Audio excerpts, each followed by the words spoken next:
Hi అండి, అందరికీ నమస్తే. Welcome back to Shailu specials. ఈరోజు వీడియోలో మీకు ఉగాది స్పెషల్స్ 4 రకాలు చూపించబోతున్నానండి. ఈ ఉగాదికి మీ ఇంట్లో ఇవన్నీ తప్పకుండా ట్రై చేయండి. ఫస్ట్ ఉగాది పచ్చడిని ఎలా ప్రిపేర్ చేసుకోవాలో చూసేద్దాం. ముందుగా అందరికీ కూడా శ్రీ క్రోధినామ సంవత్సర ఉగాది శుభాకాంక్షలు. ఉగాది రోజున ఉగాది పచ్చడిని ఎందుకు చేస్తారంటే, ఉగాది పచ్చడిలో ఉండే షడ్రుచుల్లాగా మన జీవితంలో ఎదురయ్యే కష్టసుఖాలను సమానంగా స్వీకరించాలని అర్థం. మరి లేట్ చేయకుండా ఈ ఉగాది పచ్చడిని ఎలా ప్రిపేర్ చేసుకోవాలో చూసేద్దాం. ముందుగా పులుపు కోసం కొత్త చింతపండుని తీసుకుని ఒక 10 నిమిషాల పాటు వాటర్లో నానబెట్టుకుని రసం తీసుకోండి. చేదు కోసం వేప పువ్వు 2 స్పూన్లు తీసుకోండి. కారం కోసం మిరియాల పొడి, వగరు కోసం లేత మామిడి ముక్కలు, అలాగే ఉప్పగా ఉండడం కోసం ఉప్పు, తీపి కోసం కొత్త బెల్లం పొడి తీసుకోండి. ఈ 6 రుచులతో మనం ఉగాది పచ్చడిని చేసుకోవాలి. మీకు నచ్చితే వేపిన శనగపప్పు అలాగే అరటి ముక్కలు కూడా వేసుకోవచ్చు. ముందుగా ఒక బౌల్ తీసుకుని అందులో చింతపండు రసం వేసుకోండి. తర్వాత 1/2 టీ స్పూన్ మిరియాల పొడి, 1/2 టీ స్పూన్ ఉప్పు వేసుకోండి. బెల్లం పొడి 2 టేబుల్ స్పూన్స్ వేసుకోవాలి. అలాగే కొద్దిగా చిన్నగా కట్ చేసిన మామిడికాయ ముక్కలు, 2 టేబుల్ స్పూన్స్ వేప పువ్వు వేసుకోవాలి. అవసరమైతే కొద్దిగా వాటర్ కూడా వేసుకోండి. ఇప్పుడు ఇందులో మీకు ఇష్టమైతే వేపిన శనగపప్పు, అరటిపండు ముక్కలు కూడా వేసుకోవచ్చు. ఇప్పుడు వీటన్నింటినీ కూడా అంతా మిక్స్ అయ్యేలాగా బాగా కలుపుకోండి. ఇంతేనండి, చాలా సింపుల్గా షడ్రుచులతో కూడిన ఉగాది పచ్చడి రెడీ అయిపోయింది.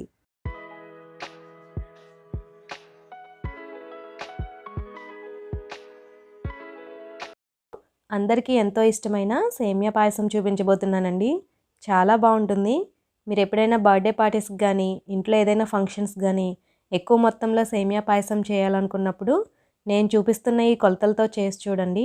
మీకు పర్ఫెక్ట్గా సేమియా పాయసం అనేది బాగా వస్తుంది. ఇక లేట్ చేయకుండా సేమియా పాయసం ఎలా చేసుకోవాలో చూసేద్దాం.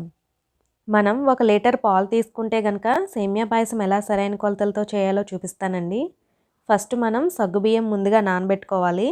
ఒక గిన్నెలోకి 1 కప్పు సగ్గుబియ్యం తీసుకుని దానిలో కొద్దిగా వాటర్ పోసి ఒక అరగంట పాటు నానబెట్టుకోండి. ఇలా ముందుగా సగ్గుబియ్యం నానబెట్టుకోవడం వలన మనకి తొందరగా ఉడుకుతుందండి. ఇప్పుడు ఒక పెద్ద గిన్నె తీసుకుని దానిలో 1 లీటర్ చిక్కన్ పాలు వేసుకోండి.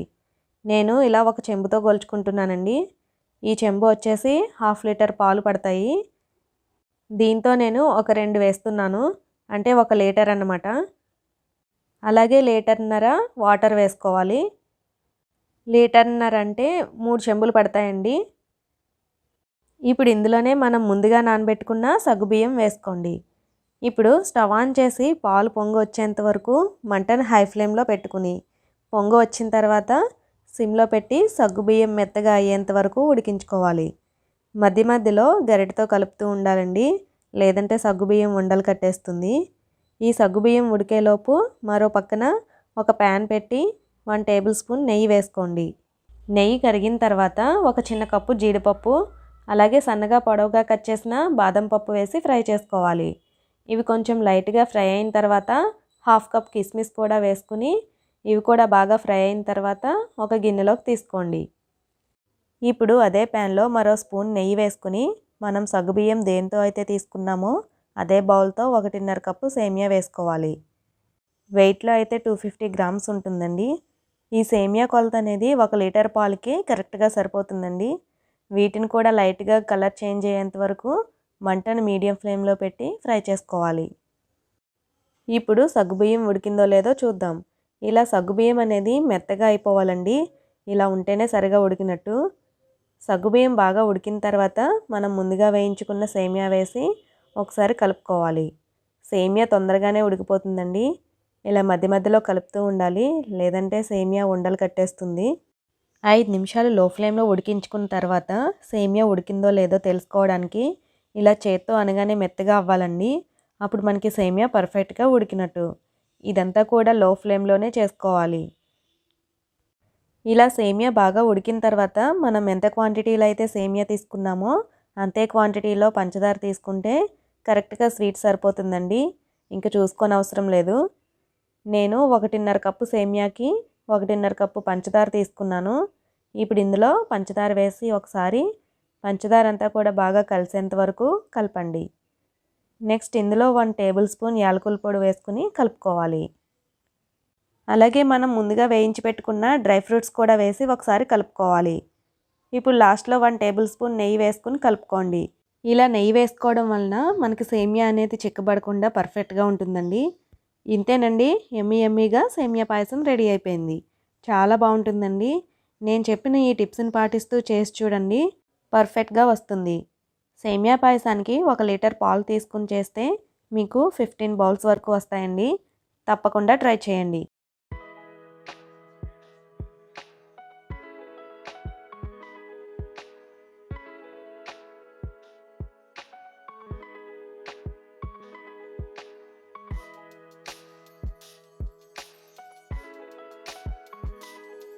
పెసరపప్పు హల్వా ఎలా ప్రిపేర్ చేసుకోవాలో చూపించబోతున్నానండి. ఈ ప్రాసెస్లో ఒకసారి చేసి చూడండి, మీరు ఫస్ట్ టైం చేసినా కూడా పర్ఫెక్ట్గా కుదురుతుంది. మరి ఇంకెందుకు ఆలస్యం, ఈ పెసరపప్పు హల్వాని ఎలా ప్రిపేర్ చేసుకోవాలో చూసేద్దాం. ఫస్ట్ ఒక బౌల్ తీసుకుని దానిలో 1 కప్పు వరకు పెసరపప్పు వేసుకోవాలి. పొట్టు లేని పెసరపప్పు తీసుకోవాలండి. ఇప్పుడు ఈ పెసరపప్పును శుభ్రంగా వాష్ చేసుకుని ఇలా వాటర్ లేకుండా ఒక ప్లేట్లో వేసుకుని ఆరబెట్టుకోవాలి. ఈ ప్లేట్ పైన ఒక క్లాత్ వేసి పప్పు అనేది తడి లేకుండా తుడుచుకోవాలండి. ఇప్పుడు స్టవ్ ఆన్ చేసి ప్యాన్ పెట్టి మనం ముందుగా ఆరబెట్టుకున్న పెసరపప్పును వేసి ఫ్రై చేసుకోవాలి. మంటను లో ఫ్లేమ్లో ఉంచుకుని పెసరపప్పు అనేది కలర్ చేంజ్ అయ్యేంత వరకు ఫ్రై చేసుకోవాలి. ఇలా బాగా ఫ్రై అయిన పెసరపప్పును ఒక ప్లేట్లోకి తీసుకుని పూర్తిగా చల్లారనివ్వాలి. ఇప్పుడు వీటిని ఒక మిక్సీ జార్లో వేసుకుని మిక్సీ పట్టుకోవాలి. మరీ మెత్తగా పొడిగా కాకుండా కొంచెం రవ్వలా ఉండేట్లుగా మిక్సీ పట్టుకోవాలి. ఇప్పుడు స్టవ్ ఆన్ చేసి గిన్నె పెట్టి 1.5 కప్పు పంచదార వేసుకోవాలి. అలాగే 1 లీటర్ వాటర్ వేసుకుని మరిగించుకోవాలి. ఇప్పుడు ఇందులో 1/2 టీ స్పూన్ యాలకుల పొడి వేసుకుని వాటర్ మరిగేంత వరకు ఉంచుకుంటే సరిపోతుంది. ఇప్పుడు ఈ షుగర్ వాటర్ని పక్కకు దించేసుకుని ఒక మందపాటి కళాయి తీసుకుని దానిలో 2 టేబుల్ స్పూన్స్ నెయ్యి వేసుకోవాలి. నెయ్యి హీట్ అయిన తర్వాత కట్ చేసుకున్న బాదం ముక్కలు అలాగే జీడిపప్పు ముక్కలు కూడా వేసుకుని ఫ్రై చేసుకోవాలి. ఇలా బాగా ఫ్రై అయిన తర్వాత వీటిని ఒక బౌల్లోకి తీసుకోవాలి. ఇప్పుడు దీనిలో 1 టేబుల్ స్పూన్ నెయ్యి వేసుకుని కొద్దిగా కిస్మిస్ కూడా వేసుకుని ఫ్రై చేసుకోవాలి. ఇలా ఫ్రై అయిన కిస్మిస్ని కూడా బౌల్లోకి తీసుకోవాలి. ఇప్పుడు అదే ప్యాన్లో 1 కప్పు నెయ్యి వేసుకోవాలి. మనం ఎంత క్వాంటిటీలో అయితే పెసరపప్పు తీసుకున్నామో అంతే క్వాంటిటీలో నెయ్యి తీసుకోవాలి. నెయ్యి అనేది కొంచెం హీట్ అయిన తర్వాత 2 టేబుల్ స్పూన్స్ శనగపిండి అలాగే 2 టేబుల్ స్పూన్స్ బొంబాయి రవ్వ వేసుకుని ఫ్రై చేసుకోవాలి. మంట లో ఫ్లేమ్లో ఉండేటట్లు చూసుకోండి. ఇలా బాగా మిక్స్ చేసుకుంటూ కొంచెం కలర్ చేంజ్ అయ్యేంత వరకు ఫ్రై చేసుకోండి. ఇప్పుడు ఇందులో మనం ముందుగా మిక్సీ పట్టుకున్న పెసరపప్పు పొడి వేసుకుని కలుపుకోవాలి. దీన్ని కూడా మంటను లో ఫ్లేమ్లోనే ఉంచుకుంటూ కలర్ చేంజ్ అయ్యేంత వరకు ఫ్రై చేసుకోవాలి. ఇలా బాగా కలర్ చేంజ్ అయిన తర్వాత దీనిలో మనం ముందుగా ప్రిపేర్ చేసుకున్న షుగర్ వాటర్ని కొంచెం కొంచెంగా వేసుకుంటూ కలుపుకోవాలి. అంతా ఒకేసారి వేయడం వలన పైకి పొంగిపోతుందండి. అందుకని ఇలా కొంచెం కొంచెంగా 3 పార్ట్స్గా వేసుకోండి. ఇలా మంటను లో ఫ్లేమ్లోనే ఉంచుకుంటూ ఒక 20 మినిట్స్ పాటు కంటిన్యూస్గా కలుపుతూ ఉండాలి. ఇలా కలుపుతూ ఉంటే మనకి కొంచెం కొంచెం దగ్గర పడుతుందండి. లో ఫ్లేమ్లోనే ఉడికించుకోండి, లేదంటే పప్పు సరిగా ఉడకదు. ఇలా బాగా దగ్గర పడి నెయ్యి అనేది పైకి తేలేంత వరకు కంటిన్యూస్గా కలుపుతూ ఉండాలి. ఇలా నెయ్యి పైకి తేలిన తర్వాత మంటను హై ఫ్లేమ్లో ఉంచి ఒక 5 నిమిషాల పాటు బాగా కలపాలి. ఇప్పుడు దీనిలో మనం ముందుగా వేయించుకున్న డ్రై ఫ్రూట్స్ అన్నిటినీ వేసుకుని కలుపుకోవాలి. ఇంతేనండి, ఎంతో టేస్టీగా ఉండే పెసరపప్పు హల్వా రెడీ అయిపోయింది. కొంచెం వేడిగా ఉన్నప్పుడు తింటే చాలా బాగుంటుందండి.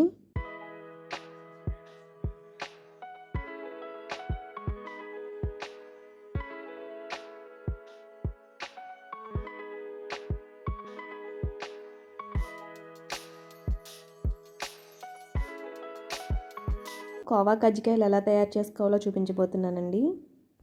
ఎంతో క్రిస్పీగా చాలా బాగుంటాయి ఫ్రెండ్స్. ఇప్పుడు ఈ కజ్జికాయలను ఎలా ప్రిపేర్ చేసుకోవాలో చూసేద్దాం. ఫస్ట్ కోవా కోసం 1 లీటర్ పాలు తీసుకున్నానండి. ఇప్పుడు స్టవ్ ఆన్ చేసి ఈ పాలను పెట్టి మంటను మీడియం అండ్ హైలో అడ్జస్ట్ చేసుకుంటూ మరిగించుకోవాలి. ఇలా మరిగించుకోవడానికి కొంచెం టైం పడుతుందండి. ఈలోపు మనం స్టఫింగ్ కోసం ఏం చేయాలో చూద్దాం. స్టవ్ ఆన్ చేసి ప్యాన్ పెట్టి 1 కప్పు బొంబాయి రవ్వ తీసుకున్నానండి. 1 లీటర్ పాలు తీసుకుంటే 1 కప్పు బొంబాయి రవ్వ కరెక్ట్గా సరిపోతుందండి. కొంచెం కలర్ చేంజ్ అయ్యేంత వరకు ఫ్రై చేసుకోవాలి.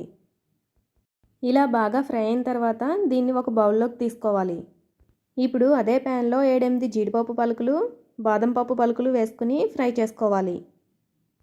ఇవి బాగా ఫ్రై అయిన తర్వాత వీటిని ఒక బౌల్లోకి తీసుకోవాలి. ఇవి పూర్తిగా చల్లారిన తర్వాత కొంచెం కచ్చాబచ్చాగా మిక్సీ పట్టుకోవాలి. కావాలంటే చిన్న ముక్కలుగా కట్ చేసుకుని కూడా వేసుకోవచ్చు. దీనిలో ఇంకా డ్రై ఫ్రూట్స్ కావాలంటే పిస్తా, కిస్మిస్ కూడా వేసుకోవచ్చండి. ఇప్పుడు పాలు అనేవి బాగా మరిగినాయో లేదో చూద్దాం. ఈ పాలు అనేవి బాగా చిక్కగా అయ్యి కోవా వచ్చేంత వరకు మరిగించుకోవాలి. చూసారు కదండి, ఈ విధంగా ఉంటే సరిపోతుంది. ఇప్పుడు ఈ కోవాని పూర్తిగా చల్లారనివ్వాలి. ఇప్పుడు ఒక బౌల్ తీసుకుని దానిలోకి కోవా వేసుకోవాలి. 1 లీటర్ పాలకి 1/2 కప్ కోవా వచ్చిందండి. దీనిలోనే 1/2 కప్ ఎండు కొబ్బరి పొడి వేసుకోవాలి. అలాగే కచ్చాపచ్చగా మిక్సీ పట్టుకున్న బాదం, జీడిపప్పు పొడి వేసుకోవాలి. మనం ముందుగా వేయించుకున్న బొంబాయి రవ్వను కూడా వేసుకోవాలి. అలాగే మనం ఎంత క్వాంటిటీలో అయితే రవ్వ తీసుకున్నామో ఆ క్వాంటిటీలోనే పంచదార పొడి తీసుకోవాలి. నేను ఇక్కడ 1 కప్పు బొంబాయి రవ్వకి 1 కప్పు పంచదార పొడి తీసుకున్నానండి. ఇప్పుడు ఇందులో 1/2 టీ స్పూన్ యాలకుల పొడి వేసుకోవాలి. ఇప్పుడు ఇవన్నీ కూడా బాగా మిక్స్ చేసుకుని కలుపుకోవాలి. మనకి స్టఫింగ్ రెడీ అయిపోయింది. ఇప్పుడు ఒక బౌల్ తీసుకుని దానిలోకి 2 కప్పుల వరకు మైదా పిండి వేసుకోవాలి. దీనిలోనే 1 టేబుల్ స్పూన్ ఆయిల్ వేసుకోవాలి. అలాగే చిటికెడు సాల్ట్ వేసుకుని ఒకసారి కలుపుకోవాలి. ఇలా బాగా కలిపిన తర్వాత తగినన్ని వాటర్ పోసుకుని చపాతీ పిండి ముద్దలాగా కలుపుకోవాలి. ఇప్పుడు ఈ పిండిని 2 నిమిషాల పాటు బాగా కలుపుకోవాలి. ఈ పిండిని నానబెట్టాల్సిన అవసరం లేదండి, వెంటనే వేసేసుకోవచ్చు. ఇప్పుడు ఈ పిండిని కొద్దిగా తీసుకుంటూ చపాతీలా ఒత్తుకోవాలి. ఇలా చపాతీలా ఒత్తుకున్న తర్వాత కజ్జికాయలు చేసేది ఉంటుంది కదండి, దాని మీద వేసుకుని 1 స్పూన్ స్టఫింగ్ వేసుకుని అంచులనేవి ఊడిపోకుండా గట్టిగా ప్రెస్ చేయాలి. ఇలా ప్రెస్ చేసిన తర్వాత మిగతా పిండిని తీసేసుకోవాలి. ఇలా రెడీ చేసుకున్న కజ్జికాయలను ఒక ప్లేట్లోకి తీసుకోవాలి. ఇదే విధంగా మిగతా పిండిని కూడా కజ్జికాయల్లాగా చేసుకుని ఒక ప్లేట్లోకి తీసుకోవాలి. ఇప్పుడు స్టవ్ ఆన్ చేసి కళాయి పెట్టుకుని డీప్ ఫ్రైకి సరిపడా ఆయిల్ వేసుకోవాలి. ఆయిల్ హీట్ అయిన తర్వాత మనం ముందుగా ప్రిపేర్ చేసుకున్న కజ్జికాయలను వేసి వేయించుకోవాలి. వీటిని వేసిన వెంటనే కదపకూడదండి, వాటంతట అవే పైకి లేస్తాయి.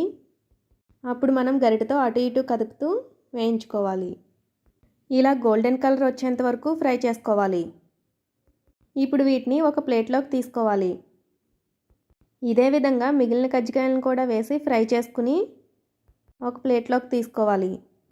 ఇంతే ఫ్రెండ్స్, ఎంతో టేస్టీగా క్రిస్పీగా ఉండే కోవా కజ్జికాయలు రెడీ అయిపోయాయి. చాలా బాగుంటాయి ఫ్రెండ్స్, పిల్లలకి స్నాక్స్ బాక్స్లో కూడా పెట్టచ్చు. మరి ఈ గోదావరి వాళ్ళ పిల్ల యొక్క శైలు స్పెషల్స్ ఎలా ఉన్నాయో కామెంట్ చేసి చెప్పండి. మరిన్ని రెసిపీస్ కోసం శైలు స్పెషల్స్ ఛానల్ని సబ్స్క్రైబ్ చేసుకుని బెల్ బటన్ కూడా ఆన్ చేసుకోండి. Thank you for watching.